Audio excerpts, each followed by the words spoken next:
ஓம் ஸ்ரீ கைலாச கம்பளி சட்டமன்னாத திருமூலவர்க்கார் ரசவத வசித்த பாலகிருஷ்ணய்யா. இன்றைக்கி காஞ்சிபுரம் மாவட்டத்தில் யோகானந்தர் ஆசிரமத்தில் இன்றைக்கி உப்பை உருக்கி கட்டிக்கிருக்கோம்.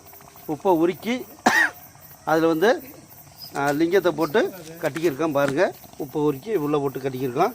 அடுத்த ப்ராசஸுக்கு ரெடியாகி இருக்குது. இந்த உப்பை உருக்குனது உப்பை உருக்கி உப்பு 1/2 கிலோ, அதில் வந்து சோத்துப்பு தான், வேற ஒன்றும் இல்லை. உப்பை சோத்துப்பு 1/2 கிலோ, அந்த சோத்துப்பு 1/2 கிலோ போட்டு அதில் வந்து 10 கிராம் லிங்கத்தை போட்டு அரைச்சி அதை போட்டு நல்லா உரிக்கிருக்கோம். உள்ளே பாருங்கள், லிங்கத்தை போட்டிருக்கோம், 50 கிராம் போட்டிருக்கோம். அது ஃபயர் ஆகி அதில் இருக்க கந்தச்சத்து பூரா வெளியே போகுது. அதுக்காகிட்டு அதில் உப்பில் இருக்கிற ரசச்சத்து உள்ளே ஏறி இருக்குமே. இது இந்த மாதிரி தான் செய்யும், பார்த்துக்குங்க. நல்லா பாருங்கள்,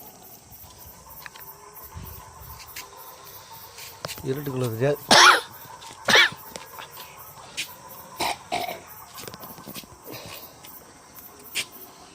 இது 1வது பதிப்பு, 2வது பதிப்பு அப்புறம் போவோம். இதுதான் எரிமலை மாதிரி வரும்.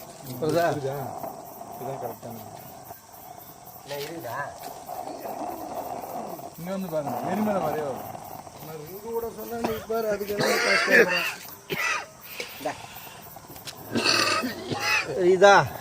இதாயா, இதுதான் உப்பு கட்டு.